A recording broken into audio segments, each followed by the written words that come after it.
say, baby.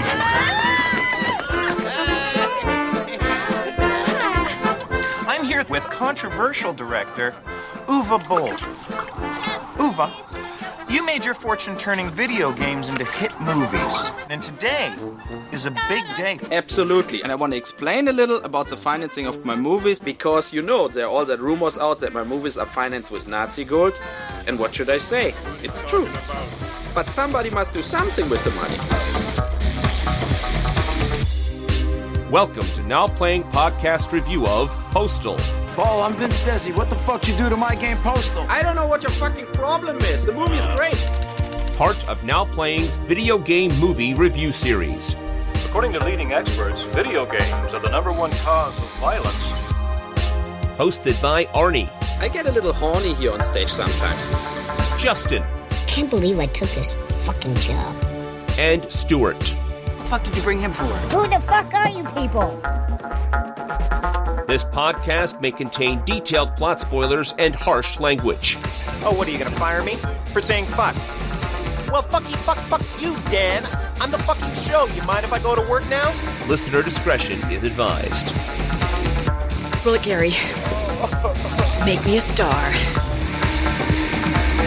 Today, we're going Postal, starring Zack Ward, Dave Foley, Chris Coppola, Jackie Tone, J.K. Simmons, and Vern Troyer. So many people in here, including Uwe Boll. Yeah, and Osama bin Laden and George Bush. Directed by Uwe Boll. This is the Now Playing co-host who always loves a good God job, Uncle Arnie. And Stuart. And this is Justin, and I regret everything. That's the tagline of the game. I regret nothing. Postal, the video game. I knew of this. This was coming out when I was still heavily into PC gaming. I remember seeing the boxes. I remember reading the reviews because I was so big into PC Gamer and Computer Gaming World magazines. And it didn't get good reviews, so I never played it. I knew the game's reputation. You mentioned the word PC. You're talking about a personal computer. 1997 is also the era of political correctness. We left that? Well, yeah, I do feel like it came about. I remember first hearing that term in 1991. And yeah, by this point, it had sort of reached an arms race, a Cold War, if you will, with games. Some of the most controversial games of all time will come out to combat that in 1997. Same year, Postal is Grand Theft Auto, and a game called Carmageddon, where you're running down old ladies in the street. I played two of those. I played Carmageddon. Carmageddon was great. I mean, we talked on the Need for Speed show about my love for racing games. Now imagine racing games where I also get bonus points for hitting the old lady in her shopping cart. I mean, that's just good times right there. Right.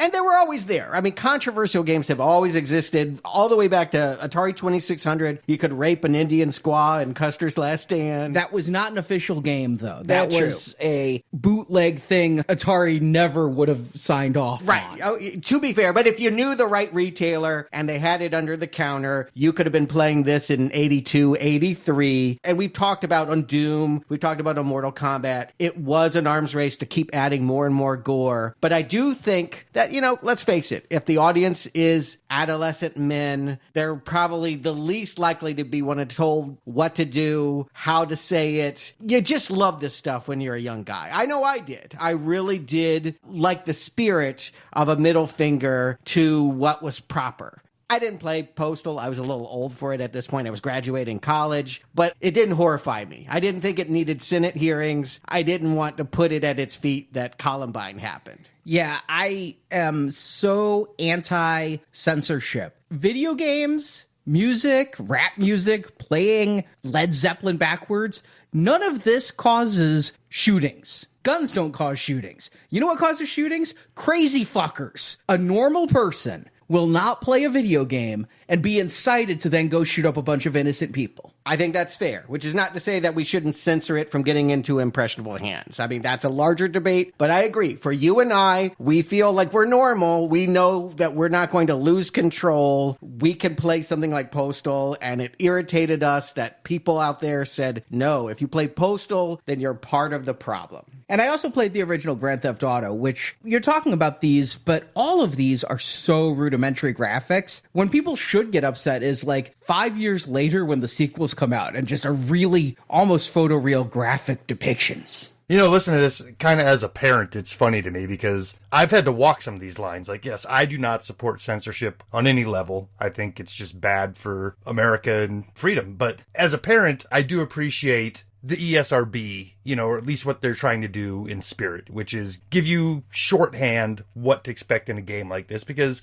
the older I get, the less time I have to actually like sit down, play a game and say whether or not it's okay for one of my kids to play it. But at the same time, I am raising my kids, and I know they don't have violent tendencies, and if they want to sit down and play Grand Theft Auto, no big deal. I mean, it's actually kind of funny, like Rory, my youngest, she wanted to play Grand Theft Auto when she was probably too young to be seeing some of that stuff, but my rule was, okay, you can play if you just want to drive around and you don't kill anybody. So that was fun, you know, she played a game that's not meant for her age, but, you know, she could have fun doing it her way. And I do know that in later Postal sequels, to address some of that controversy, they made it possible, very, very difficult, but possible to do the entire game without pulling out a weapon. You don't have to kill someone to win Postal 2. But it's called Postal, right? I mean, I mentioned in our Summer of 86 sci-fi retrospective, that term, going postal, has its roots in summer of 86, August. There was a postman that walked into his facility and shot up 14 of his coworkers. And the New York Times later, when there was other shootings at works, it just became known as going postal. But that wasn't the only one. That was the first one. I think going postal was a 90s term because there were 3 more postal shootings in the 90s. Yeah, that's what I'm saying. New York Times coined it in 93 when more of those kinds of things happened, but they were referencing that original postman losing it. You don't have to be a postman to do it. It is weird. I just want to put it out there. I'm not out for censorship, but I do, as an advocate for good taste, wonder if, okay, in 86, somebody does this and we're horrified. In 97, everyone is encouraged to do it in a video game. That is strange. All right, but I have played now all 3 main Postal games. It's strange to me. The Postal games have had real legs in online distribution. Like, the company that makes them, Running with Scissors, is still putting out new levels for the old games and things. It's crazy to me. But here's what honestly pissed me off. In none of the games are you a postman. Right. Why are you calling it Postal? You're not shooting up your office. In the very first game, you play a guy known only as Postal Dude, and it turns out you're in a mental ward and you're having a fantasy about going on a rampage and killing cops and killing all these people. And it comes to an end. The last level, you're shooting school children, but you can't hurt them. Mm-hmm. And so then you wake up and you're in the psychiatric hospital. So I think this is actually misnamed. I think that they were seeking controversy and attention with the title, but the game, it felt like just any kind of shooter, and it didn't have much in the way of a plot. I mean, it just starts off by saying the earth is hungry and it needs to drink, and so you want to spill blood. You have to kill people on that game because each level, it says at the top, you must kill this many people and then you can advance to the next level. I can vouch for the reason it's called Postal is exactly that, Arnie. It's because they were going for offense. They were going for headlines. And I tell you, I never played the first game. Postal came on my radar when Postal 2 was being made and looking for a publisher. And Vince Desi, the owner of Running with Scissors, came to the company I work for looking for us to be a publisher and distributor for this game. So we met with Vince Desi, who happens to be in this movie. Mm-hmm. We had a meeting with him, and one of the first things that became very apparent was this guy is very ego-driven. One of the first things he said to us is, this game is called Vince Desi's Postal 2. And he wanted his name above the title. He really wanted his name out there. And the whole meeting was him talking about how this is just going to capture headlines and it'll do great. And we passed at the time because our model was more retail sales. And our boss didn't want to put our name with a property like this. But you can see, I mean, it was a very much planned attack on the way to get this marketed, is the whole idea behind this game and the series. I watched walkthroughs. I didn't bother to actually play it. It just didn't seem like a type of game I would enjoy with or without the controversial elements of it. It's a shooter. I'm not always so into those, but I noticed it got better. I do think that Postal 2, for a couple different reasons. One, the graphics, the perspective is better. It's more of a 3D shooter and not this top-down. I didn't really like the way the first game looked. The first game had an isometric perspective, and it was terrible to control because you're moving and yet you have to use the mouse to move the target, and every time you move the target hops around. They did do a remake of it called Postal Redo, and they improved the controls somewhat, but man, that game was difficult even on the easy level because it was impossible to target shit. It's funny because Postal 1 is isometric with everybody looking like tiny little icons, like Command and Conquer people, if people have played that more popular game. 2 became a first-person shooter where you don't even see the person. It's just like Doom, just like Quake. It's actually using the Unreal game engine, and it is the high point of the series. I got to admit, I got pretty into Postal 2. Justin, your company may have made a mistake. Very possibly. It's one of those things where we kept an eye on it, and I don't know if it was worth trading a reputation for or not, but I wouldn't have minded attaching myself to it. I have no problems with that type of thing. Yeah, I mean, the one thing that I think helps the game in Postal 2 is that they go for funny. The first game, you're mad, you're insane, and so none of it is supposed to be funny. It's all bloodlust. And here, you're shooting people in the head, but they're zombies because they ate mad cow hamburgers. And the Taliban breaks into your town. It's just a little bit more absurd. At one point, you're a mall cop trying to protect like a porn star, and like you just have a taser zapping all these butch lesbians that are protesting. I loved fighting the Gary Coleman army myself. And I also liked fighting the anti-gamers because in this one, Postal Dude works at Running with Scissors. And the very first thing you do is go in there and find out you're fired. But there's protesters outside that are saying, games are bad. They make people mad. Games are... And then they finally just break out in gunfire and start attacking inside. And I could not get out of it without shooting. I mean, those people were coming after me. You're the number one target. Despite the fact that other people from Running with Scissors were in the game, I was the one everybody was shooting at. If I wanted out, I had to pick up a machine gun and fire back. Or, humorously, I could pick up one of the protest placards and start smacking people with it. And yeah, it's funny. It's a lot like the movie we're going to talk about. Several of the plot points are straight from this game. The character's attitude is pretty much from this game. Postal 2 set the stage for the movie we're going to talk about. Yes, 2002, Postal 2 comes out. That is the same year that Boll acquires it. And so he doesn't have the reputation yet as being the video game guy. I wonder why he wants to make it, because in 2002, he also releases a movie called Heart of America. Do you guys know this film? Is that the 1968 Vietnam film? No. It sounds like an Ayn Rand type of thing. No.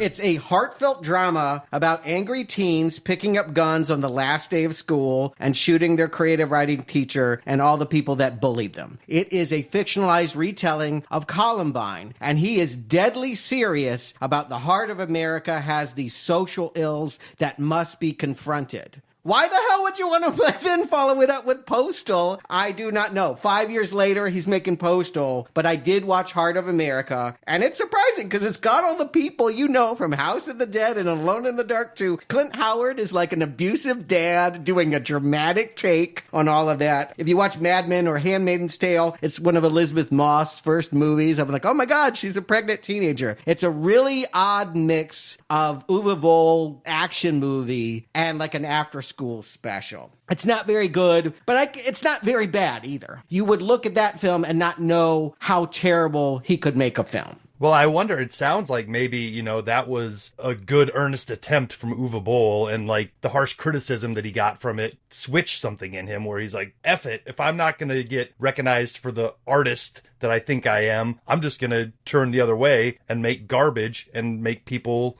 hate me over it. Well, you're close, Justin. It was a different movie that bombed that really made Uwe go postal. He said in the commentary, and just a note on this commentary as an aside, he starts by saying, life is short and you shouldn't have to listen to over 90 minutes of the same commentaries over and over where it's like, working with this person was great. Oh, this person was great. The caterer was great. The boom mic guy was great. He's going to really tell you the truth and the business behind movie making and make sure you're not wasting your time. And as somebody who listens to a shit ton of movie commentaries, I appreciated this. He then proceeds to take not one, not two, not three, but 4 phone calls in German.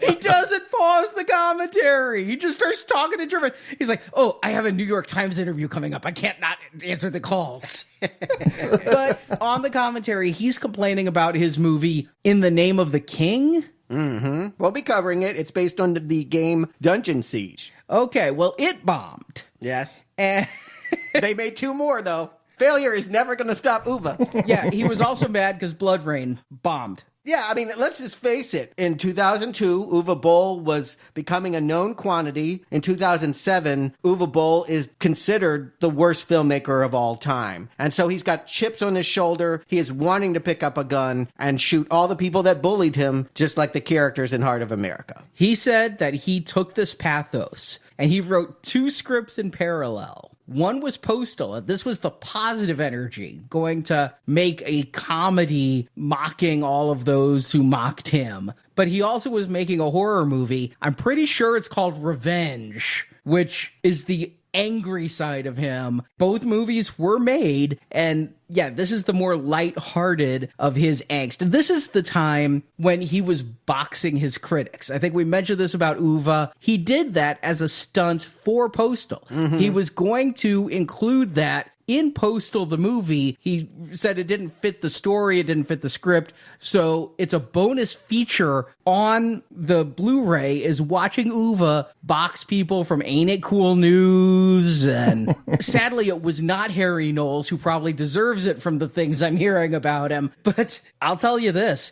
Again, I mentioned Uwe follows me on Twitter. I'm scared. That guy can throw a frickin' punch. Some of those critics, they were bloodied. They had the full headgear on and everything, and there was blood streaming down their faces. I expected Wood to go, yo, Adrian! Yeah, it was fun to watch. They call it Raging Bull. That's what the little featurette is called. I think it streams, if you want to Google it. It's probably better than buying this DVD. But yes, it was a part of this movie's promotion to say, I'm going to reject you before you reject me. I mean, it's a classic tact. Like, okay, I'm going to make a movie so offensive that everyone's going to say it's horrible because they can't take it. Because I'm telling them how bad America and all these things are, and they just can't handle it. And we're going to put it out the same weekend as an Indiana Jones movie. So, of course, it's going to fail at the box office. But I'm just going to be able to write it off that everyone likes the magic of Spielberg. Ain't nobody like Kingdom of a Crystal Skull. They didn't see your movie because it was shit, Uwe. Well, all right, a couple things on that. First of all, nobody knew Crystal Skull was shit opening weekend. Everybody goes based on the last one and the nostalgia. But the other thing is, Boll said on the commentary, I think the phrase for this movie, if we had, Pee-wee's word of the day, today's word is brave. This film is brave. Because you look at these anti-Nazi films like Munich and all the others, there's nothing brave about going against Nazis. You're right. It's much braver to have a theme park in which you can play in a concentration camp. And he said that by making this film, by portraying Germans as all Nazis, he may not be able to go back to Germany and not be harassed. By portraying Al-Qaeda, Muslims could attack him. Honestly, that's kind of true. This was around the time of some of the Muhammad cartoon sketches and things. Well, sure, considering he had a bunch of Jewish actors playing Arabs as well, so... Yeah, and this was supposed to have a 1,500 screen release in America. 1,496 of those theaters pulled out, and some of them that talked to Uwe said they were afraid of Muslim fundamentalists attacking the theater. So it got 4 screens. And Uwe even tried to spread that number by renting theaters, like we talked about Tommy Wiseau doing with The Room. Mm-hmm. And in New York and LA, they wouldn't even rent it if Uwe paid them because they were afraid of attacks. Yeah, again, but this is all his own self-creation. You'll reject me because I hit you. And that's just his state of mind. In making this film, I'm not going to make a movie you can like. I'm going to hit you in the face and you're going to say, let me have another, because that's the relationship he has with audiences at this point. He doesn't want to live through the embarrassment of low box office numbers and people giving it 5% on Rotten Tomatoes. He's going to head him off at the pass and say, see, I reject you. But look at the movies of the time. I mean, when I watch this, I can't think of anything so much as its contemporary Team America World Police. There's a very foul film that also mocks Islamic extremism and portrays America as this paragon and yet also has a lot of dirty sex and things in it. So I think that even though, yes, Uwe was very angry, I do think he wanted respect as a comedic filmmaker. I do think he was not just punching. He was punching and saying, don't you like me? Yeah, one of his earliest films was German Fried Movie, which is a riff on Kentucky Fried Movie. And not many people know that John Landis spoof film, but it is a kind of just a string of skits. And I do feel like at his heart, Uwe wants to be funny here. He wants to shock laughs out of you. And you're right. Shock comedy is all the rage in the 2000s, from Borat to South Park. Yes, we are a culture that fully embraces it. If there ever was a time to release a movie like this, 2007 would have been it. Yeah, and for shock comedy, for satire, for any of that dark comedy to land, it's really going to depend on, one, who's portraying what to us, and how is it being told? Is there a story that we can attach ourselves to? Is there a plot that we can follow to make these things land? But Uwe also, I think, kind of viewed this as his Fahrenheit 9/11 film, because on that commentary, there's like a 25-minute diatribe against George W. Bush and Halliburton and just railing against how George Bush said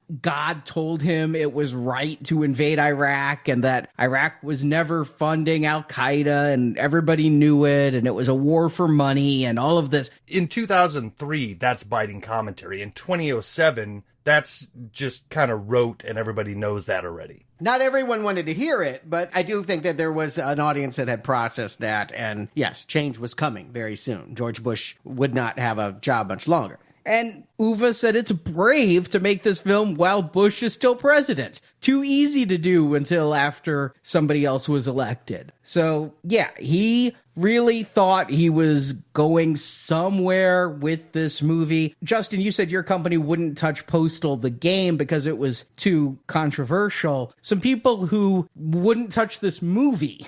And Uwe was mad about this. He said that these people said that the movie was too filthy. I'm thinking they just may not want to work with Uwe, but Rob Schneider, Sarah Silverman, sure, Dave Cross. Yeah, comedians. Established comedians would not want to work with a guy that's so unfunny. Well, they all kind of wanted, maybe not Sarah Silverman, but the others were going to be Uncle Dave. They finally got Dave Foley. So he's an established comedian, and he came in. Kids in the Hall, right? Yeah. Yep. Yeah.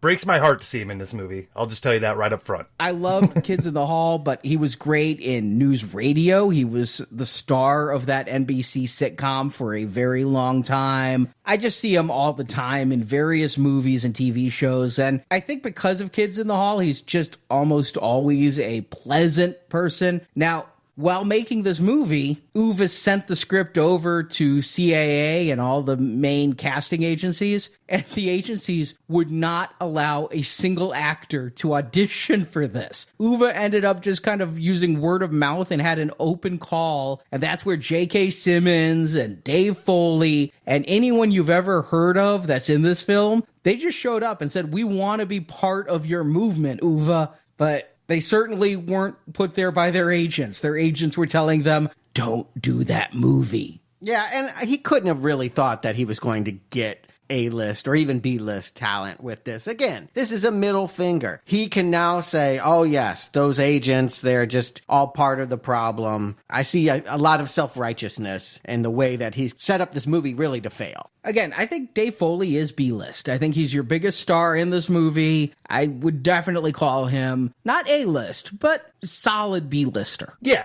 I mean, most successful, I would say, of the Kids in the Hall. Most commercially viable out of that crew of guys that all came up together. Network TV success and whatnot, but he's not a household name. For someone like us who grew up with Kids in the Hall, to see him here kind of gives me hope going into this movie. Like, oh, all right. Dave Foley. I'll agree. Looking at this movie cover, I had a little bit of hope. I mean, you've got Scott Farkas from A Christmas Story with a gun.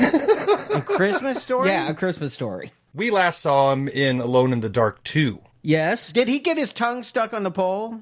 That was a different one. Okay. I don't know. This guy wore like a coonskin hat. Yellow eyes. So help me God, he had yellow eyes. Mm-hmm. Okay. Yes, sort of vaguely. And every time we talk about him, including Alone in the Dark 2, I just keep mentioning he was a bit player in Freddy vs. Jason, which is where I recognize him as an adult from. But yeah, I see Vern Troyer. I see Dave Foley. I'm like, this could be solid. The trailer looked brave. All right. Very brave. Arnie, why don't you be brave and get through the plot? In Paradise, Arizona, lives someone who we'll only know as the Postal Dude, played by Zack Ward. He has a miserable life. He's unemployed, his massively obese wife cheats on him constantly, he can't get his welfare check, and he can't bring up the courage to hit on attractive barista Faith, played by Jackie Tone. Desperate for money, Postal Dude turns to his Uncle Dave, the head of a religious cult, played by Dave Foley.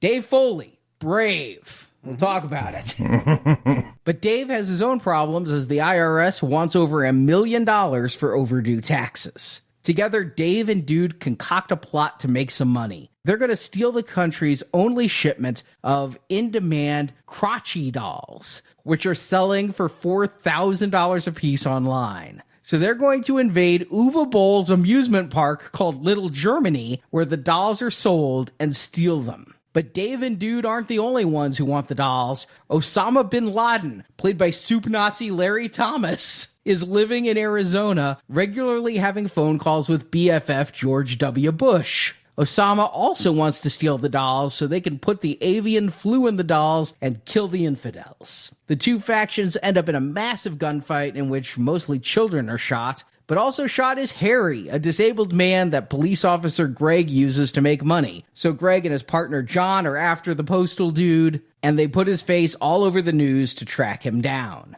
But things get worse when Dave's right-hand man Richie, played by Chris Coppola, reveals he is a true believer in the Bible of Dave, and the apocalypse must come via the avian flu. He kills Uncle Dave and goes to spread the flu with the crotchy dolls. And chimpanzees somehow. I don't quite get his plot, but fortunately it's thwarted. Dude teams up with Uncle Dave's harem and arms up. They go and kill everyone. Dude's wife, her lovers, Al-Qaeda, the cops. And along the way, Dude picks up Faith, who joins him in his killing spree. But bin Laden escapes Dude's gunshots and calls W. And W goes on TV blaming the entire firefight on China and Pakistan and says he nuked China in retaliation, but China nuked back. And W and bin Laden literally hold hands and skip into the distance as a nuclear apocalypse engulfs the world, and credits roll. Yeah, the tone is set right away. We are starting at 9/11, and the cockpit of the plane has been taken over by Nabi and Asif, and they're having a debate about how many virgins they're going to get for what they're about to do, and they were told different things. So the joke is, we got to call up Osama, and he can't guarantee more than 20 virgins in the afterlife. And the actual number is 72, so he was shooting high with this 99, 100 number. Uwe was very proud. These actors were both actors from Munich, here playing Islamic terrorists and having fun doing so. But yeah, they are recreating the first plane crash into the World Trade Center 6 years after the fact, Yeah, and fudging history a little. Like, the reason why it crashes is not because they drove it in there. They were actually like, you know what, we're going to get laid. We have better chances if we go to the Bahamas. They were going to turn the plane around. It's only because the people pushed their way into the cockpit that it crashed. But, too soon? Will it ever be ready? Here's the thing. I mean, there is an audience for this. I want to just put it out there. It is not my sense of humor. And I think I've gotten in trouble for other podcasts not liking movies when they're in this sense of humor. Deadpool movies. Don't like them. And a big reason why is it can't wait to fart in your face. This is a movie that wants to fart in your face, and some people are going to laugh. This opening scene will be funny to some. I'll say right now, I'm one of those people that will go ahead and admit that I like good satire. I'm not above well-written toilet humor and stuff like that. But it's not just going to be anything that is thrown right at you. And watching this opening scene, I will give it to these two actors. Some of the comedic timing that they have going here is working on a certain level. And, you know, you juxtapose that against the situation that they're in and you realize what's happening, that it's 9/11. You're right, it sets the tone of this movie. And what it tells me is it's tone deaf. Because if you're going to be shocking and have a sense of humor about it, well, this joke is about 5 years too late to be on the edge. And it's probably about 10 years too early to just be kind of passingly funny. See, and that's where I'm sitting is I'm not in favor of any form of censorship. I believe people should be allowed to make jokes as tasteless as they want, and other people are allowed to patronize or not that person. But in 2007, I think for me, it would have been too soon. I was still very much a raw nerve after 9/11. We were still going and visiting Ground Zero and seeing the progress annually. It was just really fresh. Now we're in 2018. This is my first time watching it. Enough time has passed where if this were funny, I'd be okay with it. The problem is, I don't think they're maximizing the comedic potential. I think the argument about the number of virgins is just unoriginal. I think it's as good as some of Mel Brooks' comedy movies or Kentucky Fried Movie. I think the joke is not, ha ha ha, all these people died. The joke is, Osama bin Laden is full of shit. Osama bin Laden is selling something he doesn't believe. And we're going to see as this character progresses, he's going to be called Sammy in the film, but he's very Americanized and he does not believe the jihad death threats that he televises. So that's kind of clever. I mean, that is a step above, ha ha ha, isn't it funny people died on 9/11. It's important to at least give Uwe that much credit. Okay, yes, it is a little bit less tasteless than the Christy McAuliffe shampoo jokes we used to make when we were 11. Yeah, I mean, I can definitely think of some just truly indefensible humor. And here I see a bit of wit. It's just that not to my taste. I mean, that's what I know from scene one. I'm not going to really like this movie, but can I at least recognize that for people that do, it will deliver the goods? That's what I'm looking at when we get to this trailer park in Paradise City. Is it real, or was he just making a Guns N' Roses joke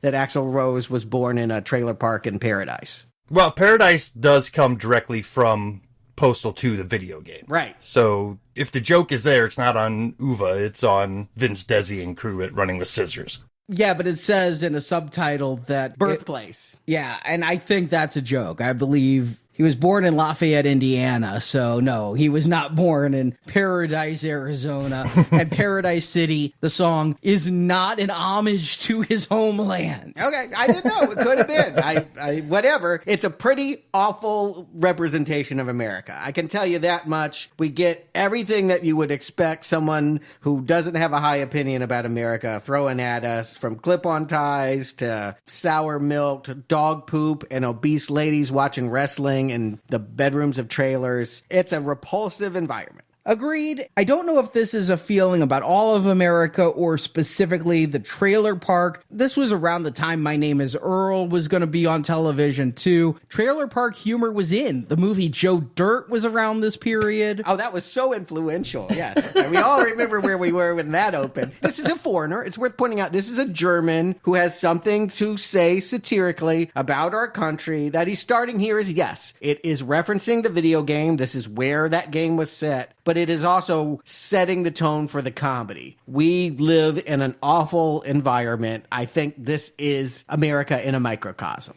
I do find this entire trailer park to be completely repugnant, but I'm really glad that it's only in the trailer park that we see people with like this level of nasty teeth. I'll agree with Stuart up to this point, where if you extrapolate what we know already about Uwe's feelings with George Bush, I think it might just be his take on George Bush's America. The people that may have put George Bush into power based on what was going on at the time, you know, poor white trash from the South, NASCAR type of thing. I think it's just kind of that shorthand rather than an indictment of all of America. And satire is based on that. That's why a lot of people don't like it. You won't find a lot of likable characters in a satire by design. The point is to dislike a situation, and that usually means populating it with really repugnant types.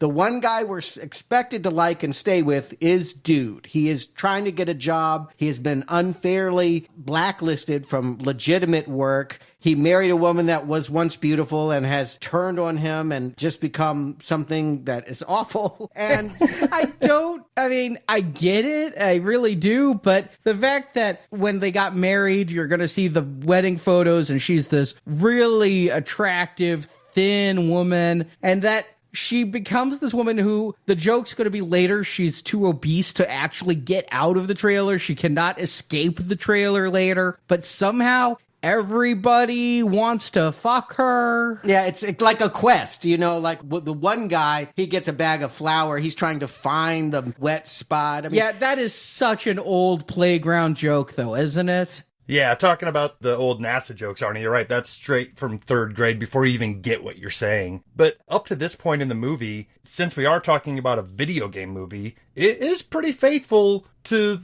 the little bit of plot that you can pull from this game. In that game, you're sent out on stupid mundane missions to go get milk or go pick up your paycheck. And that's kind of what starts this movie out. Yeah, I'm going to go ahead and say it. Uwe Boll has done this game correctly. He did not do House of the Dead right. He did not do Alone in the Dark right. But he is more or less nailing the spirit of this Postal video game, and I will give him that prop. I think that if you wanted to see this game come to life, and you see this dude flailing around in a grotesque world, you probably can't wait for him to pick up a gun and start mowing everyone down. The surprise is, it's going to take him a long time to do that. Most of the killing in this movie, the joke is Postal Dude is not responsible for. Yeah, it is really a long time before we get to the deaths, and way too long. I mean, in Postal 2, you can spend like 10 minutes getting ready and things before you start shooting, but this, it's really about 48 minutes until you get to the real gunfire, and there's going to be a lot of jokes along the way. I mean, if you think Al-Qaeda playing Dance Dance Revolution in a convenience store is funny, Postal's the movie for you.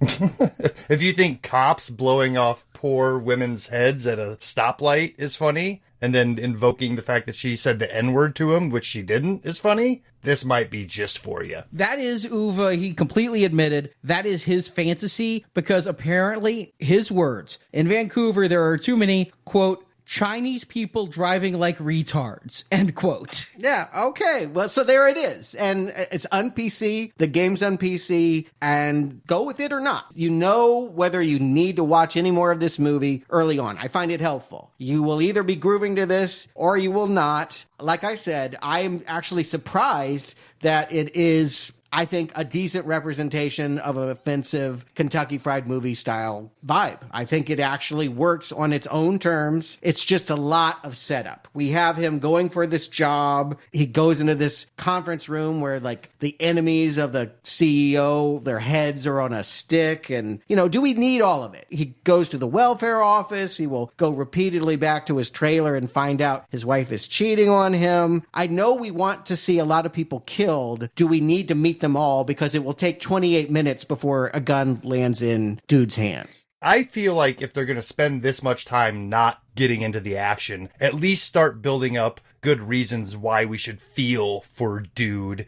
as seeing him being kept down and screwed over. But a lot of these situations aren't that. It's more played for comedy that's not landing. And at the end of a lot of these scenes, I just don't feel anything for anybody. It just felt like a misstep to start this way and not make dude more empathetic to us. The first half an hour of this is like a really vulgar version of Office Space.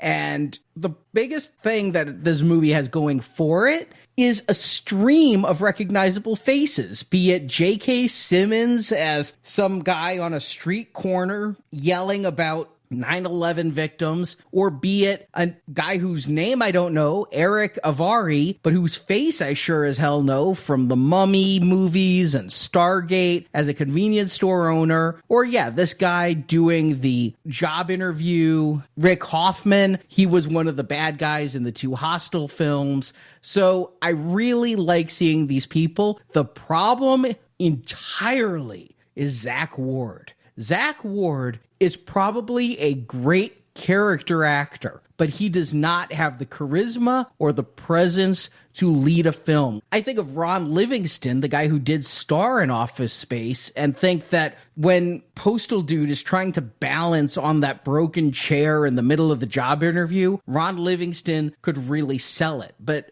Zack Ward, he just is not going to be somebody who I want to see him get the job and get the girl. I'm fine with him. I'll say this. He's got the kind of face that can look angelic and devilish. And since you're playing with that in this character, I think it works. Where I feel sympathetic for him, the circumstance that is contrived, is that all of this that's befallen him is really not his fault. That we will eventually find when he gets to Doom, the denomination of organic monotheism, a cult that was created as a money-making scam by his Uncle Dave, we'll find out that Uncle Dave should have gone to jail. That this guy went to jail instead and can't get a good job, is now stuck in the trailer park, while Uncle Dave is living it up, betting beautiful blondes 5 at a time, and having people praise him as the second coming of Jesus. It's just so unfair. And my favorite character, my favorite actor in this movie, Dave Foley, Uncle Dave, the guy who, much like people think about L. Ron Hubbard,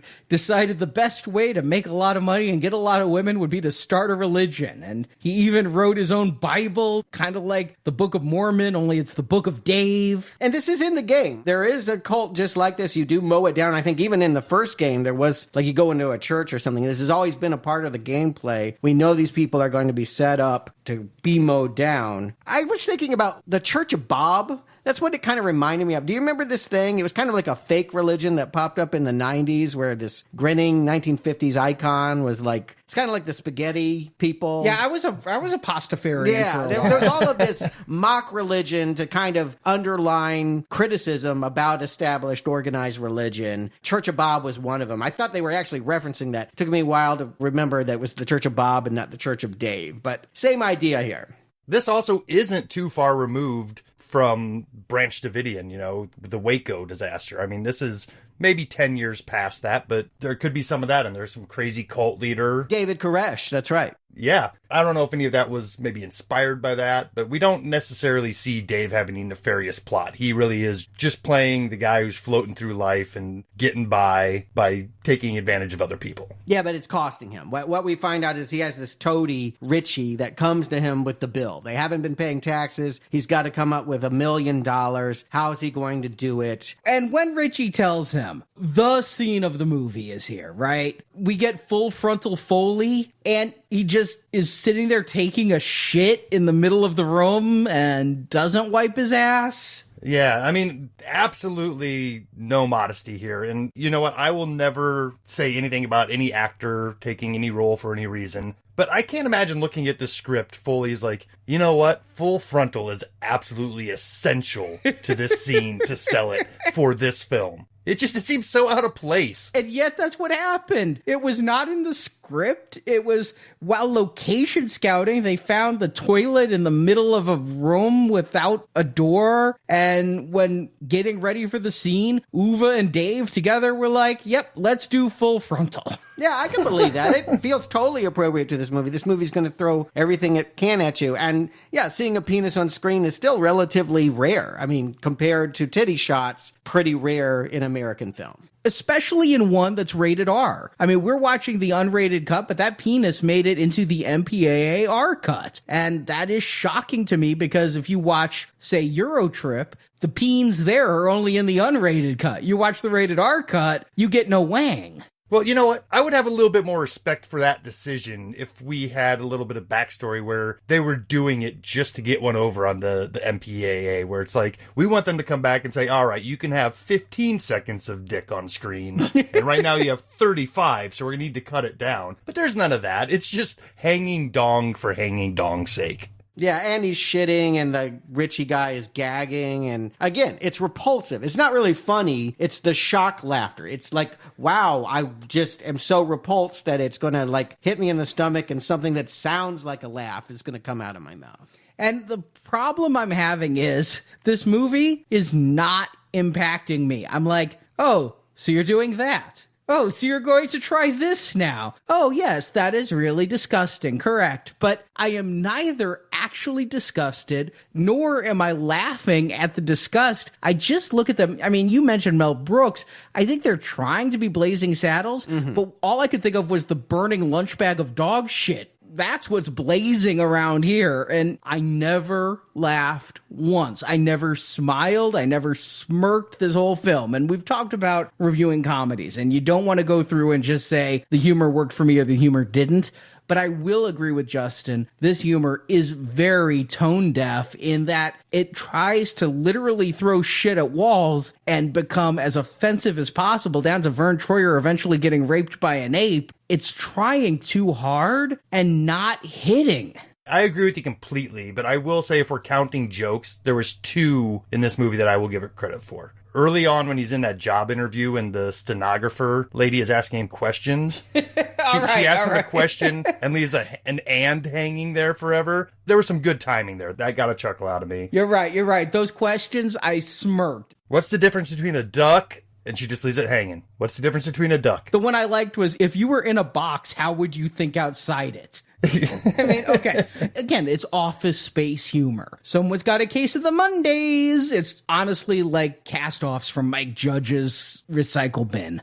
Sure. And then I guess the other clever visual pun I'll give them is later on in the movie when they do get to the amusement park that is German land. You can obviously see that it used to be Holland land and they just painted over it with the German stuff. That's a little bit of a 2-level joke there. It's kind of funny. It's kind of clever. And they didn't feel the need to actually point it out verbally. So I gave them a little bit of credit for that. I'll be nicer. I know that we don't want to give Uwe Boll any credit at all whatsoever. We hate you. We hate you. We hate you. I think that this is his area. He's excelling by doing this, which is not to say that I like it, just that I can recognize this movie is funny in a way that when they tried to be funny with House of the Dead, they completely and totally failed. It was tonally off from the rest of the movie they were trying to tell. They were trying to do a George Romero, and then they would throw these Postal jokes in, and it just stunk up the screen. Here, at least, it is a consistent vibe, and you may find yourself more than once smiling or laughing out loud. I still think that Uwe, whether I'm discussing his funny cut of House of the Dead or Postal, both of which came out within a year of each other, I might add, I don't think he's funny. No, I don't either. I mean, again, in giving that compliment, I would like to just remind everyone it was the humor I hated most. I really hate that he thinks he's funny. But I do think that he's better at being funny than he's being at an action movie or, a horror movie or trying to make a teen drama about shooting up a school. The strength of what he can do is to thumb his nose at us. I do feel like that is his level. And not to spoil my hand too much, but of all the Uwe Boll films we've reviewed, which consists of all the Uwe Boll films I've ever seen, this is the one working most. This is the one where, especially after the sequels to the Uwe Boll films we've had to watch, like House of the Dead 2 and Alone in the Dark 2, and it's not even Uwe Boll franchise, but Tekken 2, compared to all the 2s we've had to sit in, this one is much better. I'll say this. I agree with both of you, and what it feels like we're saying is okay, if Uwe Boll is a soft drink, he's not Coke, he's not Pepsi, he might be RC. I'm going to vote Jolt. Jolt. There you go. Yeah. An off-brand of an off-brand with intentional shock value put in. That's what we're looking at here. He's not a great comic writer, but he's better at it than the other stuff that he's tried. I'll give him that. And it just keeps coming at you. Like, this guy dude will go to the welfare office. And I mean, I'd never laughed once, but I thought in my head, yeah, it's kind of funny that he's so interested in getting a higher number to be seen by the teller that when gunfire breaks out, he's going around to the various corpses and trying to get their numbers, comparing it with his to see if he can get there earlier, only to be told they're closed for the day when he gets to the window.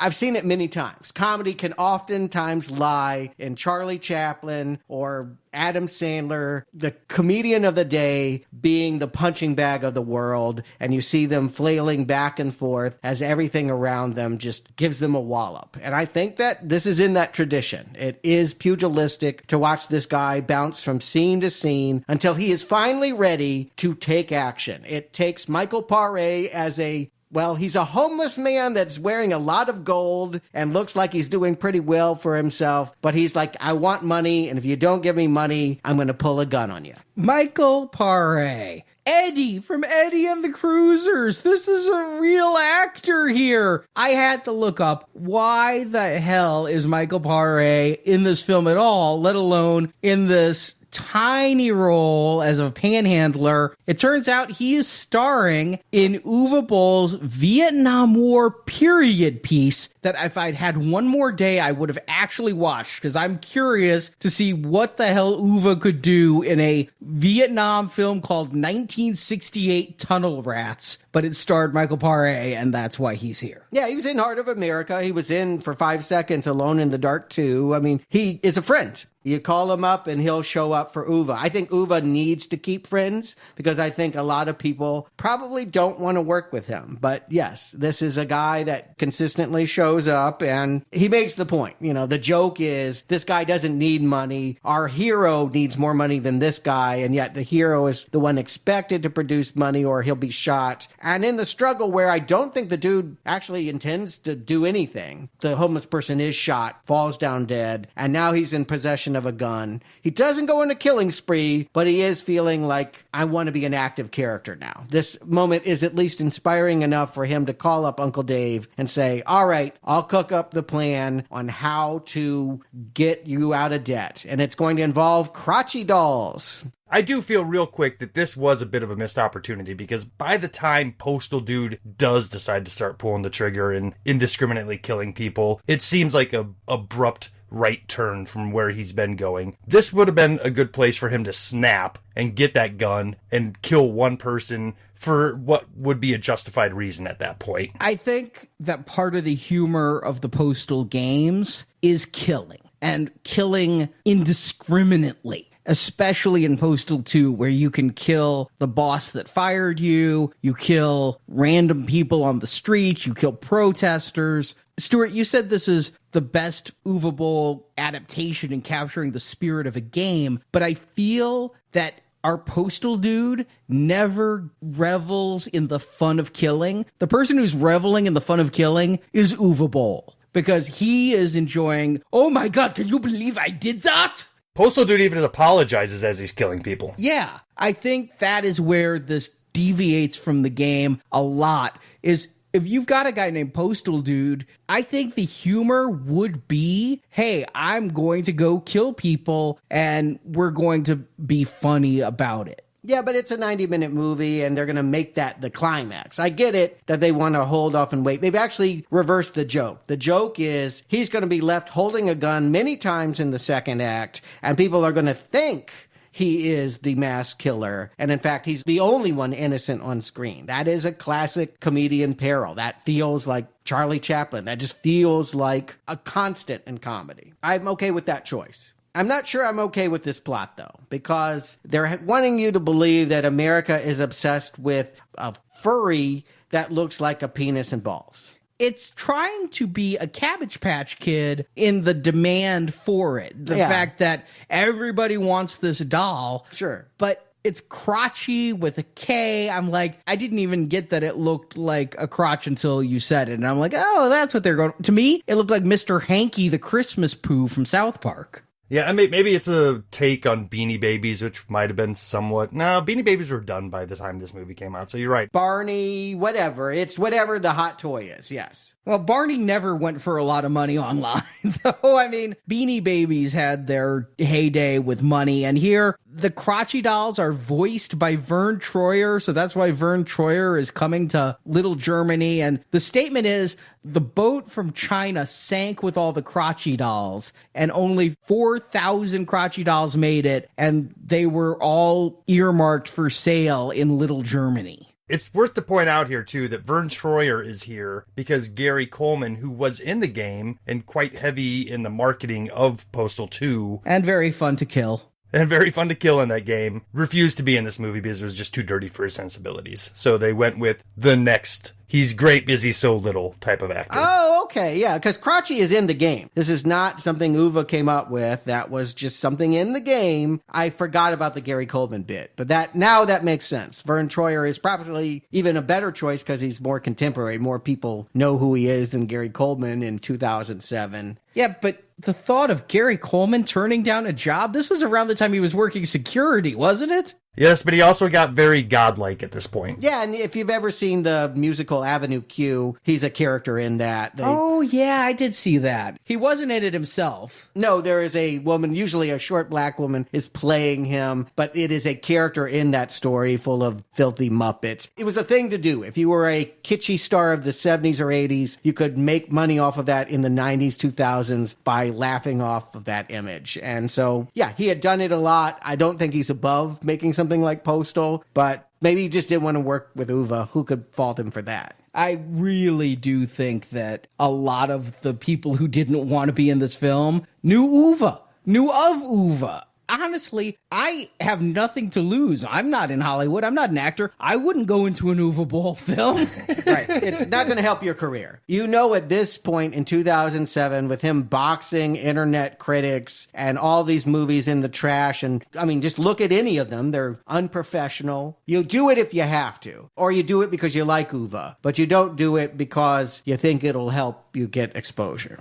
Sure, you can only hope to survive it. Like someone like J.K. Simmons can pop into a movie like this and hope to survive to be a character actor moving forward. Yeah, he won an Oscar. Somehow he was in Postal and went on to win an Academy Award. I really think having worked in an Uwe Boll film would immediately disqualify you from an Academy Award. Right. Especially since he was also known as that insurance pitchman to the point where Neil Patrick Harris he won an Oscar. Bum, ba-dum, bum, bum, bum, bum. But somehow, I think this film, because it was only in 4 theaters, he escaped it. Like, Christian Slater would never be able to overcome this. Tara Reid, but they're not in any danger of winning an Oscar anyway. But somehow, he avoided being related to this. I mean, this film was nominated for several Razzies. Sure. And because at that point, the damage was done. You see the name Uwe Boll, and you're getting nominated. I mean, that is how contentious it is. I just want to assert out there, if you like these kinds of offensive, foul movies, it's not the worst one I've seen. I do think that J.K. Simmons is, doing a fairly good riff on George Bush is a fake, the moon landing never happened. It's all improv. J.K. Simmons just came up with it on the spot.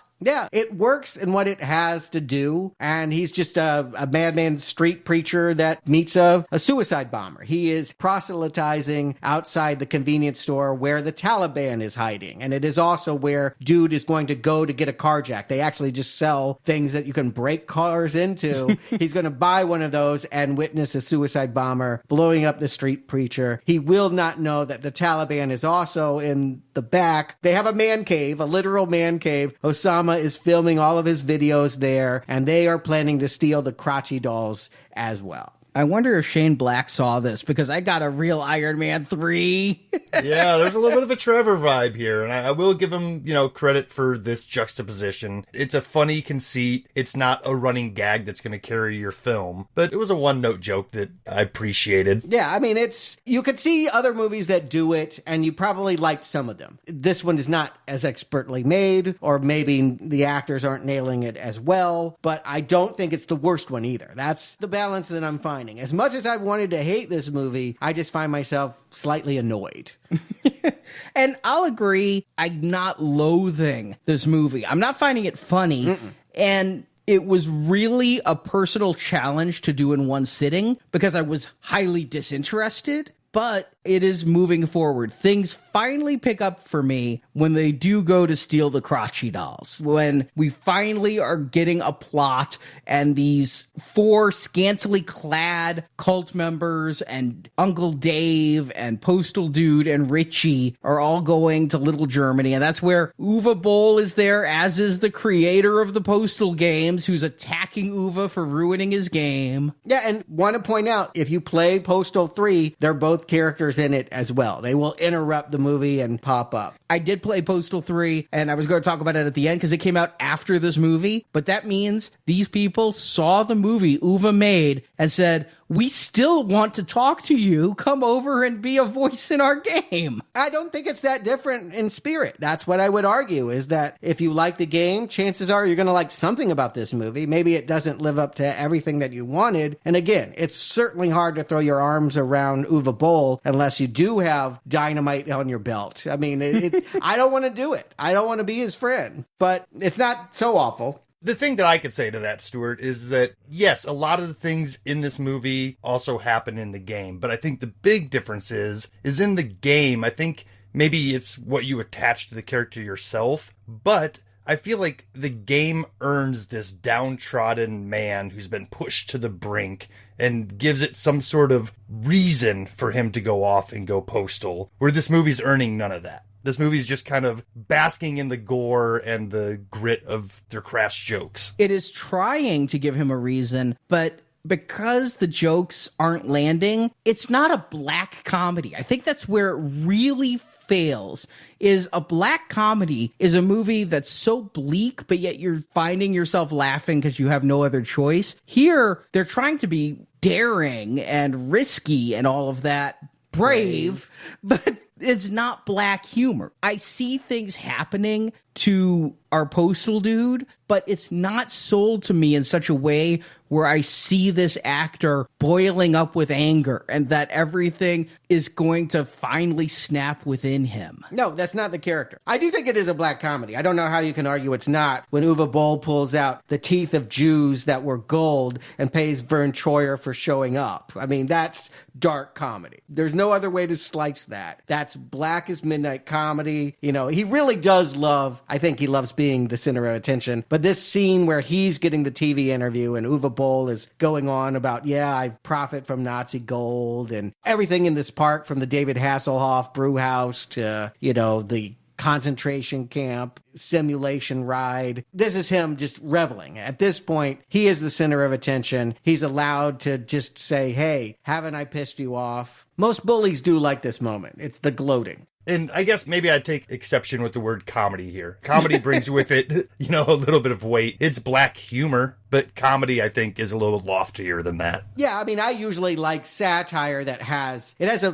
point of view. Sure, it's hitting a lot of different targets, but it's all in keeping with the theme. If Uwe's got a theme, it's basically that everyone's stupid. That's not a very evolved mentality. Everything is stupid, and I'm going to make fun of everything. Okay, but don't expect me to be impressed as a satire. That's pretty lazy. His appearance here very much comes off as what I would imagine a lot of modern day political trolls are doing right now. Yes. Sitting around on Facebook just saying things they don't necessarily believe, but they're just saying it for the reaction that they're trying to get. Or Twitter. Exactly. But by having himself in here, it is showing kind of a meta-knowledge. It's right there with where he lives now, though. I mean, I do follow him on Twitter. These are the types of jokes he makes, and by having him attacked by the game designer and all of that, he's trying. I think he will eventually get past his anger. It's like you said about the funny version of House of the Dead. He's trying to be in on the joke. He wants to be Tommy Wiseau. If he can't make a good movie, he's going to be like, see, isn't this some shit? And look, I'm making fun of me being beaten up and shot in the cock because I'm making the shit. Yes, he is definitely trying to embrace the label that he's a terrible filmmaker, at the same time that I think he'd like to prove that he isn't. My reference for this is R. Kelly, when he put out all those Trapped in the Closet music videos and then found out people were laughing at him. He put out more that were like intentionally funny. To make a really funny bad movie, the person can't be in on the joke. Here, if you're laughing with Uwe. You're not laughing at it. You can't laugh at this movie because of the way that he structured it. And there is so much else going on here. I will say this movie has an incredible George W. Bush impersonator. The voice, the facial expression, this guy has it down. He's the single best cast person in the film. Definitely, yeah. I mean, he definitely evoked the feeling of the mid-2000s and what it was like to live under George Bush with the lovable doofus type of vibe. Yeah, you know how there's all those rumors that Avril Lavigne was replaced with a body double and she really died? No. Yeah, that's a thing. Google it. But anyway, this guy's good enough where you could actually have him replace George W. like in that movie Dave, and nobody would notice. They did make a movie like that. Oliver Stone had W, and I think Josh Brolin was better. But yeah, this guy kind of looks more like George W. Bush. And here's the thing. Uwe Boll, again, he is laughing at himself, but he is also emulating. He wants to be considered a great filmmaker like Stanley Kubrick, and I do feel like this movie in these Bush and Osama scenes is really trying to milk that dynamic of the Cold War from Dr. Strangelove. They really want to hit that label. Anytime he goes political, you can see him trying to have... It's when the movie's at its weakest and least funny, in my impression, is when they're trying to have something to say about the political climate. Uwe, just fart and belch and vomit. That's all you're going to do. Don't try to tell me you have anything revelatory to say about what George Bush and Osama bin Laden cook up when no one's looking. You're right with the emulation, and I think Arnie nailed it earlier. Even when he's aiming for a lower target of his affection to try to emulate, he's aiming for Matt and Trey from South Park. He just has none of their charm and none of their storytelling abilities. Yeah, I think that some of the audience for that may enjoy it, but I don't think any of the audience for Dr. Strangelove will enjoy this. It's two different things that do not go well together. Yeah, but I don't know that you could make Dr. Strangelove today and keep that same tone. He's strangely trying for mass appeal in a film that's going to make less than $150,000 at the theater. Mass appeal? You have a very different idea of what mass appeal could be. This is definitely not going to play to children and grandma. But... No, but I'm saying like South Park movie. Yeah, they're an anomaly that they have the audience they have. I still consider that a cult audience, but hey, whatever. This is a heist. In the middle of this movie, we suddenly have everyone scamming to get a case of crotchies. It's where it becomes the game. All of a sudden, there is gunfire. You are seeing little kids mowed down. You are seeing, Uwe shot in the testicles. They're just trying to literally throw it all at the screen. This is also where we see Faith.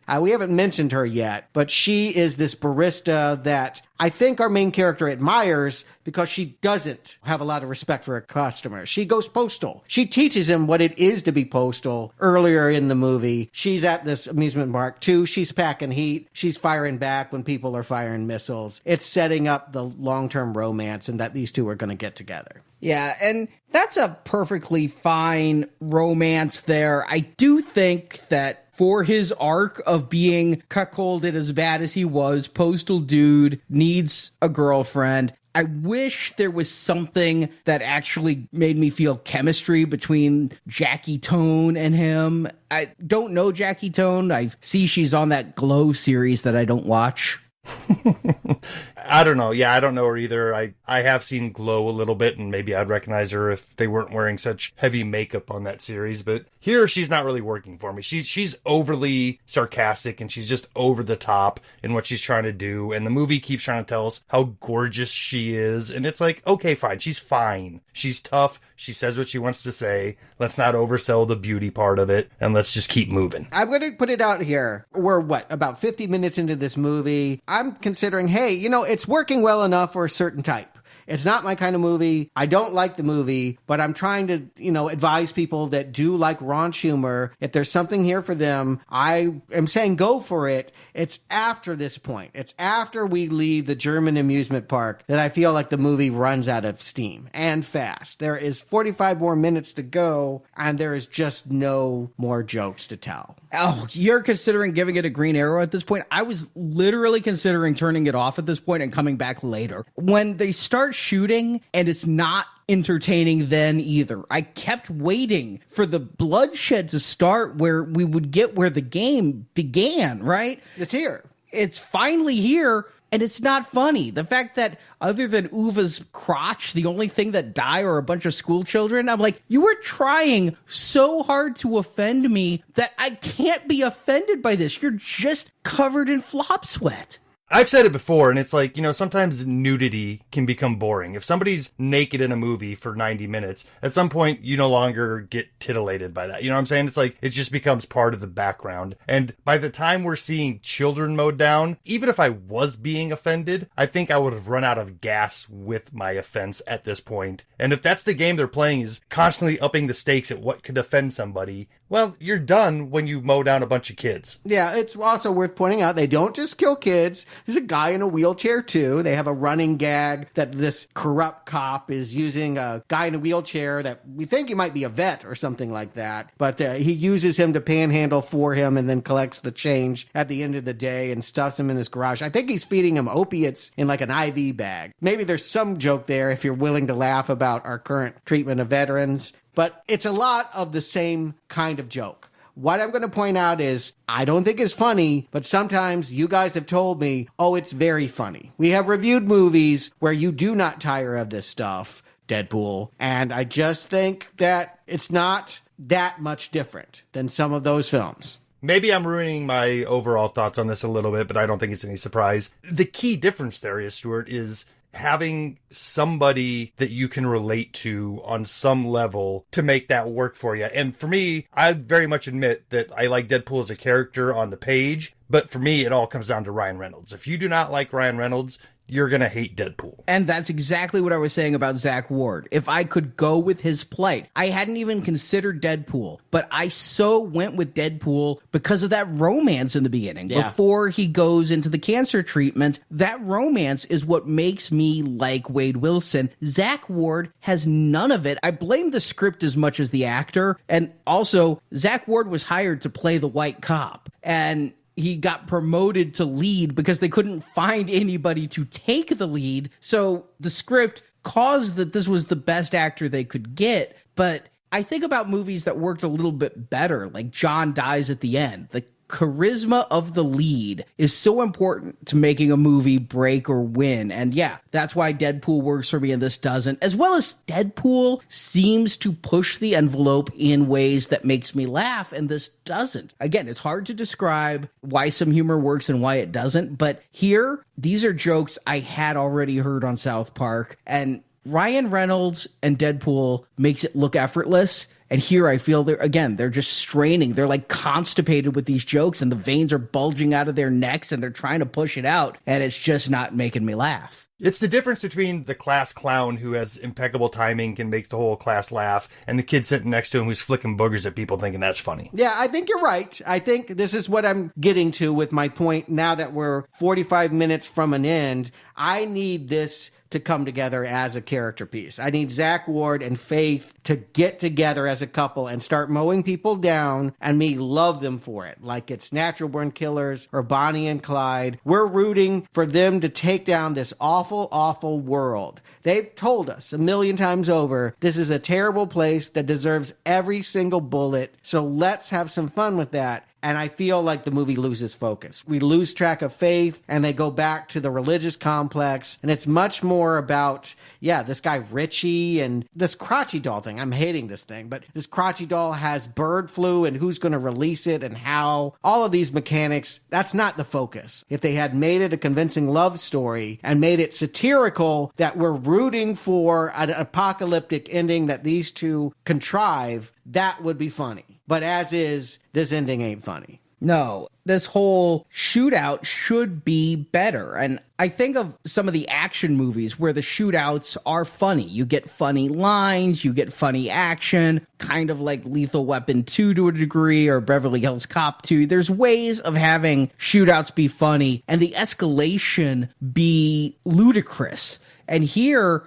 maybe it's a budget thing. I mean, maybe they just don't have the money to do much more than the squibs that they do and have everybody just in very unexciting car chases. I'll say they spent some money when they do kill the welfare worker. There was some CGI in that. And It's not that they didn't have money. I mean, I'm sure budget was a concern. But when you read things like they spent $45,000 on the puppet of the cat silencer gag. Well, that's a thing from the game, though. You do have a cat silencer in the game.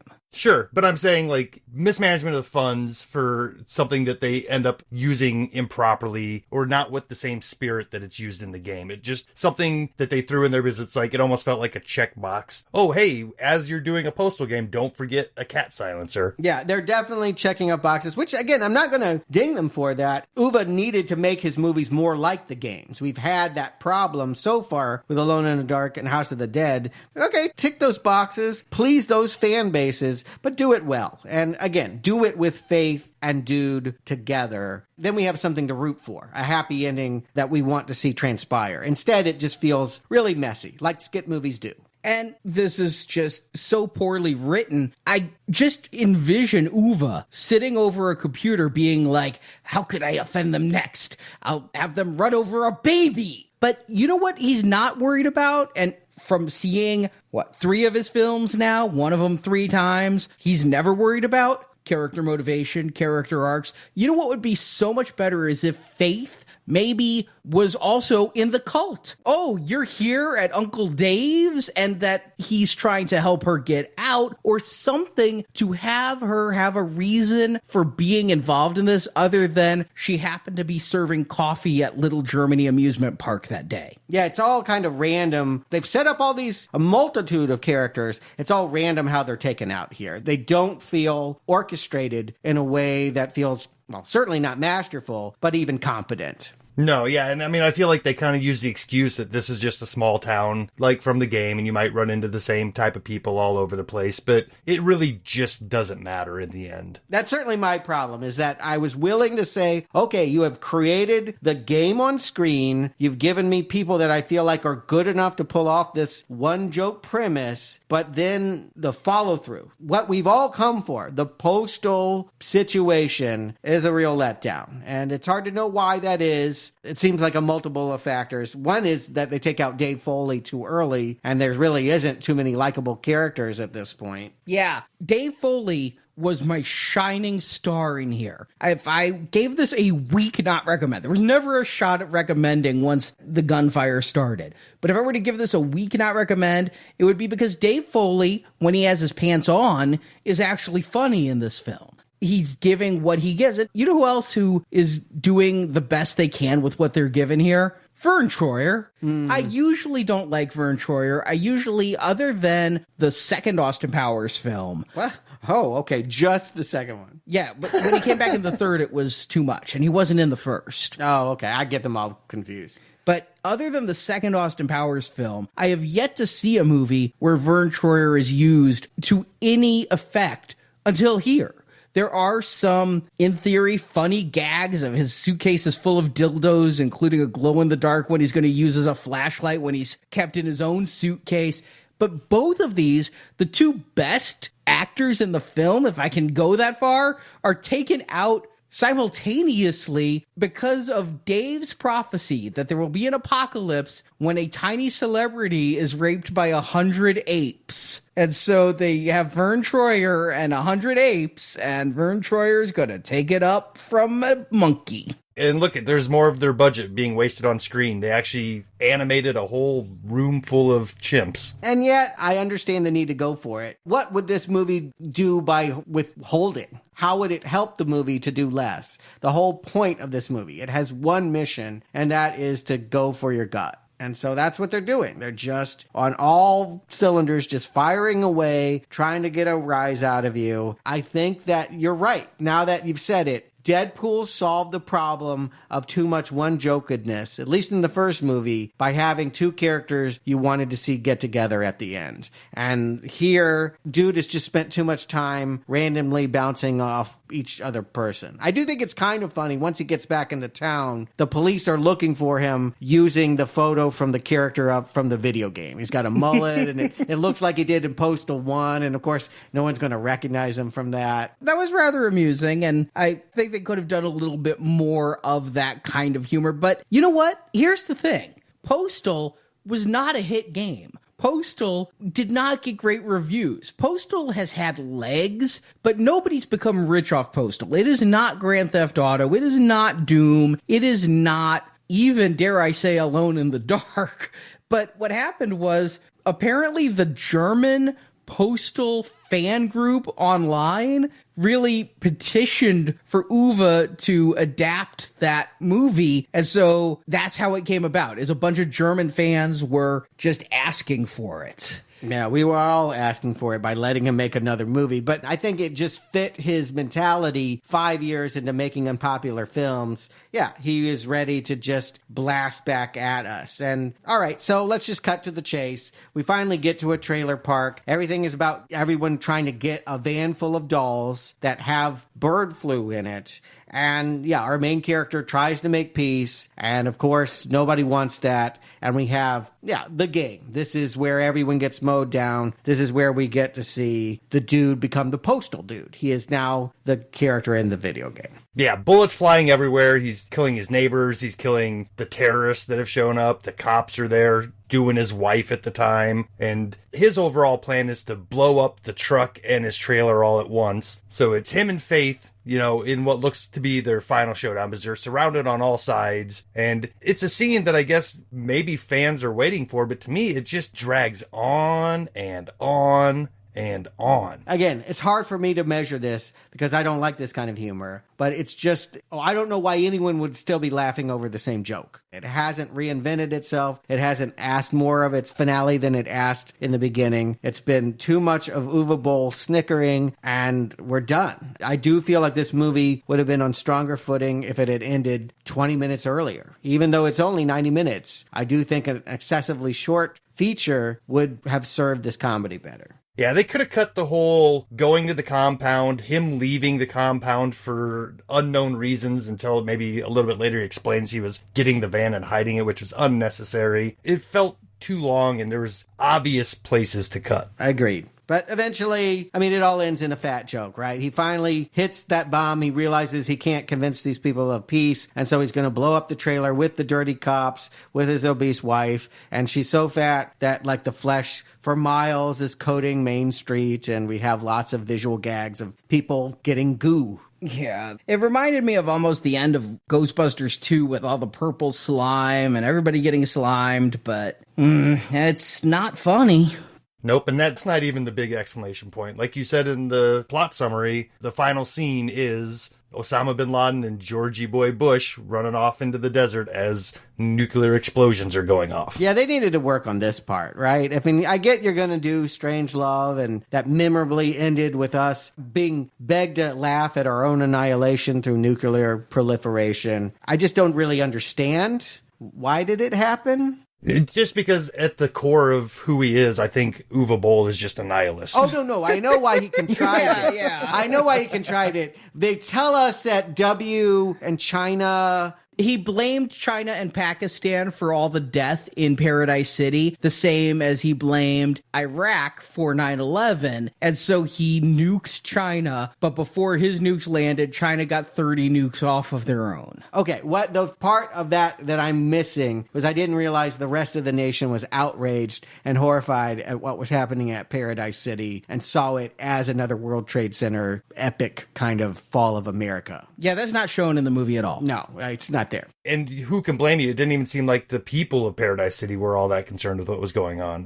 There was a smaller crowd of people that were chasing him around looking for vigilante justice, but for the most part, a lot of people were just walking around doing their own thing. Yeah, I know in the game you do end up going to some complex and stealing a nuclear warhead. It does go there. You do end up watching mushroom clouds in the horizon. I don't think it's wrong to find a way to that ending. I just think that Uwe is kind of lazy and he just half got there and he's just not a funny dude. So what we get is a pale imitation of Kubrick. So Justin Stewart, how strongly do you not recommend Postal? Justin. It's kind of a balancing game here because, we've said it all here. We've said everything we need to say about this movie, what was wrong with it, what it could have been in maybe the more capable hands of a funnier director, somebody with better sensibilities. But at the end of the day, what we're talking about here is Uwe Boll and his ego. And I do feel like this movie is the beginning of him trolling and looking for negative attention. So I'm not going to give him the negative attention that he thinks he deserves by trying to be over-the-top offensive and over-the-top gory and over-the-top dark humory. Because at the bottom of it, none of it worked. None of it matters. I was just sitting here bored. I wasn't ever shocked. I wasn't ever entertained. And I definitely wasn't offended. And I think that's what he was peddling in here, is how much can he offend somebody and then revel in somebody's disgust in this type of humor. Like, it almost feels like he thinks of anybody who doesn't like this movie as a crotchety old lady clutching her pearls and, oh my, and he's laughing at that. But that's just not who is seeing this, and it's not where it's hitting. So, you know what? I'm not going to give his movie any more thought than he did. And it's definitely not deserving of a brown arrow. If it's the type of thing where you think you like dark comedy and satire, there's a lot better choices out there. I mean, this is no Airplane. This is no Naked Gun. This has nothing to say except for look how gross we can be. So your basic red arrow, and that's where I'm going to leave it for him. Stuart. Yeah, I consider it a silver lining of living in the Trump era that nothing can get to me like this anymore. Like, people doing rude things and getting a rise out of you is a daily occurrence. I wake up every day and turn on the news and I go, I'm just inundated with it. So when something comes along like this, it's shadow boxing. It's like, nope, you can't land a single punch. I've seen it all before. Maybe one day, hopefully, our culture can be shocked by Postal, but we're unshockable at this point. We are beyond what Uwe Boll thinks is, the height of daring and bravery. I'll admit this much. It's not my style. I've said it many times. I've seen better examples of it, South Park's movie, Team America's movie, but it is not the worst either. I mean, we've covered Human Centipede 3, which is a total troll movie in which they do the exact same thing of how much offense can I throw at you at once? There are jokes here that land, and I think there is going to be a segment of people that get served. It's not the worst thing I've ever seen. And that's high praise for Uwe Boll, who is always called the worst filmmaker who can't do anything but make the worst version of any kind of movie. That said, gentlemen, we have 7 more bowls of bad filmmaking to get through. 3 Dungeon Siege, 3 Blood Rain, and a Far Cry. And that feels very far to go indeed. It's like being told we're 5 minutes into a William Hung concert and he's already saying she bangs. So how much more of this can I really take? We've laughed at Uwe. We've cried at Uwe. We've raged about Uwe. I'm now over Uwe. I'm numb to Uwe. And I just can't imagine we're going to have anything fresh to say. My comfort is, this is a bad movie. It's a mild red arrow, but we're going to take a break. We're not going to have another Uwe movie until 2019. Maybe I'll feel different about it, but honestly, this is played out. This should be the last Uwe Boll anyone needs to see. So basically, should bad directors be forgot and their movies never watched? Yes. And I think they have. I mean, again, I haven't heard of anything in the last 5 years that Uwe's done that has irritated. People just got over it. They threw him in the pile with Paris Hilton and everything else, the Jersey Shore. Anything that was annoying to us, it's in that pile from 10 years ago. When do the Kardashians get in that pile? They have somehow gotten a lease on being put in that junkyard, and I do not know why. My thinking on this is, this is one of the better video game movies we've reviewed. Yeah, I mean, I can't argue with that considering how bad it's been. And because it has been so bad lately, specifically the fighting games of Tekken 2, DOA, Alone in the Dark 2, it feels like I've been sludging through a sewer of shit. And here, I'm only getting a golden shower. I mean, it is just sad that this video game retrospective has made me realize which chaos is much worse than Uwe Boll could ever try to be. So Uwe is not the worst director ever. No. He's not made the worst films in this series. Mm-hmm. I realized this when watching Postal, and I went, this isn't the worst time I've ever had, and I don't need the Clockwork Orange eyepieces to keep finishing it so that I can review it. It's a bad movie, but in certain ways, it's a watchable kind of bad. Absolutely. I think we're all there. I think we all saw the same film. So I actually don't even dread the future Uwe the way that I would have before, because if it's like this, it's tolerable. And you know what? I look back. Alone in the Dark 1, it had that bullet shot. House of the Dead had the nice camera moves. Everything Uwe's done, there's something to compliment. Yeah, I'll interject with the Heart of America has some amazing tracking shots in it. It is technically very impressive in moments, even though it is kind of a lame message movie. Yeah, so he's not as bad as his reputation would have. I'm still not going to say he's good, nor am I getting in a boxing ring with that tough motherfucker. The problem is, you never really should put a line in a movie that I can use against you, but somebody says that this is the place where laughter died, and I couldn't agree more about this movie. I did not laugh at all. But I'll give it one last thing. It told me something I never knew. Something was said right at the end of the film that I had to rush to look up, because it talks about the U.S. Air Force giving meth to its pilots so they stay awake. That's true. You've never heard that rumor before? It's not even a rumor. It is fact, and it only stopped last year. Well, yeah, amphetamines and methamphetamines have, chemically very close. Yeah, I couldn't believe that was true. But yeah, it's a not recommend.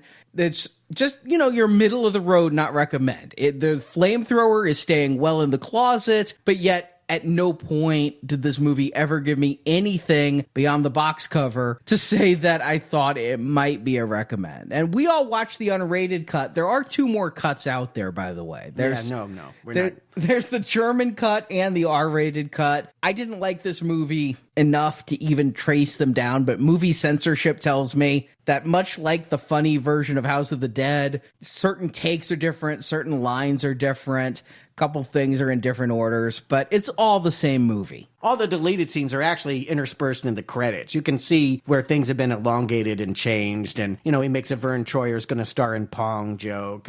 It's there. I do not need any more of Uwe Boll, and my sadness is there's just so much more still to come. But we're going to take a break. It's another gentleman going postal next week, Mike Myers. And not the comedian. Yeah, the one with Vern Troyer?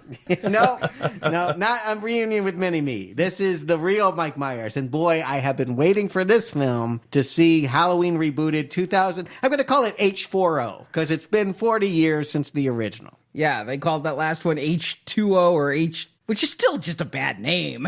We think water, but H4O makes me think I'm old. But I can't wait for it. I'm very curious to see how it goes. I'm the most excited for this that I have been for any Halloween film other than both number ones, And I wasn't really that excited for the first one because I was a kid. But Halloween 1 by Rob Zombie and this Halloween are the 2 that I've been most excited for. I think that this has a chance of being as good as the original. I think there's people here who care about it. John Carpenter himself is involved. There's going to be respect to the old one and hopefully something new. Maybe this could do what Halloween did in the 70s. Reignite the slasher for us. We haven't had a slasher phase for 15 years now. Scream was, I think, our last. Yeah, they're all becoming TV series. No one wants to make movies anymore. But yeah, we'll see what it does for the horror genre, for the Halloween franchise, and for Jamie Lee Curtis, who's coming back as well. That's exciting. If you're a fan of her like I am, join us this Friday. Platinum donors are going to see why she was the screen queen of 1980 in her 3rd film from that year, Prom Night. I really am looking forward to watching all the Prom Night films. I haven't seen any of them since, the very early 90s or late 80s. I saw Prom Night 3 on USA up all night and decided I had to see the whole series, and it never got better than 3 for me back then. So I'll see how it goes this time. Might have to take some activity to scare the crap out of you this time. We'll have to see, but I hope fans can join us for that. And then, next week for Halloween, we'll be getting back to video games in a couple weeks. Our next one up to bat, Silent Hill. So thank you for listening. We'll talk to you Friday for Prom Night. Till then, game over.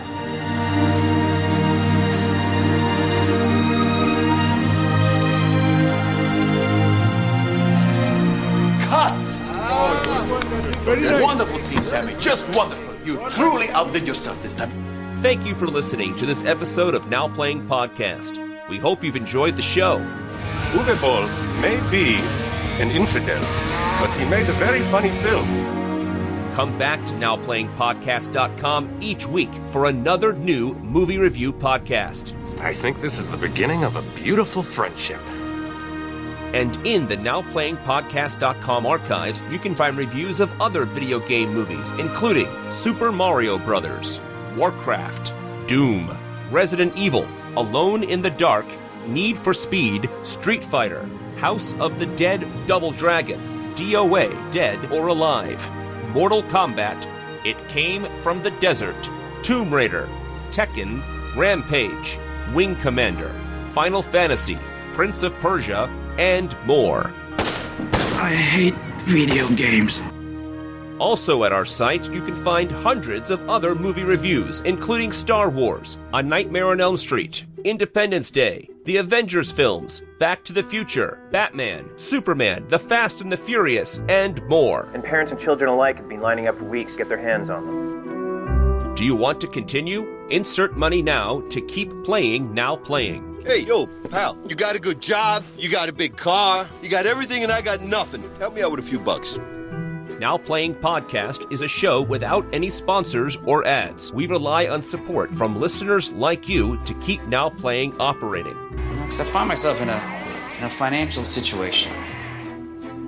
You can donate to the show and, as our thank you, receive bonus podcasts. Over 150 bonus movie reviews are available to choose from on the Now Playing Podbean page, including Alien, Night of the Living Dead, Jurassic Park, Ghostbusters, Indiana Jones, Lord of the Rings, Psycho, Troll, and more. Where's my money, asswipe? I have even better. Gold teeth. Find a full list of available bonus shows at nowplayingpodcast.com/donate. We pay them or everything is all over. The weenie whacking, the pantless parties, the tacos, everything. You can also join the Now Playing Patron campaign through our Podbean site. Patrons of $10 or more get a new exclusive movie review every month, plus even more perks, including one where you can pick a movie for our hosts to review. Find the details on our website. Last chance, come on. Help me out with a few bucks.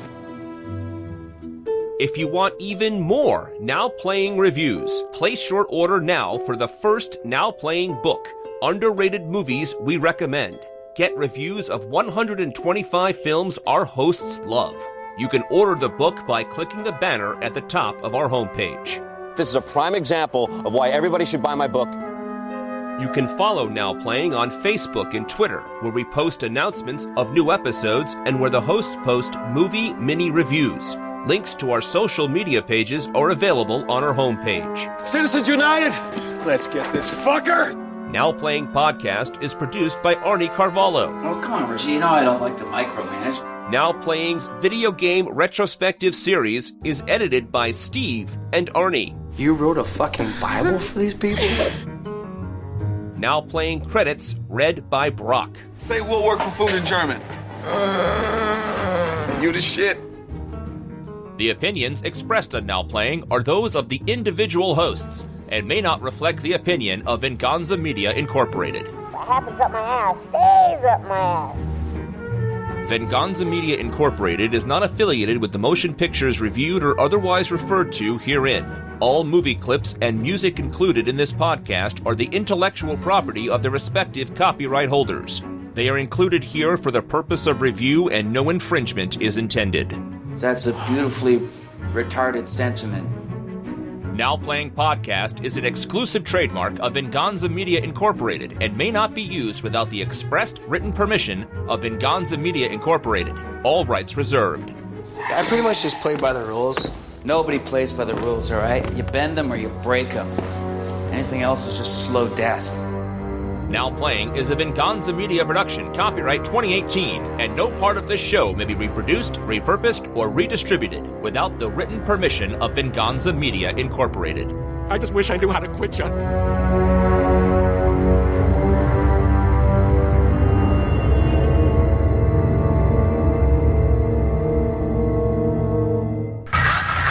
Directed by Uwe Boll. I didn't catch Vern Troyer's name in there. I think he had more to do than J.K. Simmons. And Vern Troyer. I'm sure he was an and. Because, he deserves that. Oh, yes. Yes, I do not support censorship on any level. I think it's just bad for America and freedom. But as a parent, I do appreciate my fellow Americans. No, I do appreciate. It's not the worst one I've seen. I do think that J.K. Simmons is Simmons. It's Simons, I believe, isn't it? No, Simmons. Oh, okay. I do think J.K. I do think J.K. Simmons. Shit. All right. I'm retraining my brain for the last 10 years. He's Richard's brother. No. Stop. No. You can't make me believe that. Yeah, you know how there's all those rumors that Avril Lavigne was replaced with a body double and she really died? No.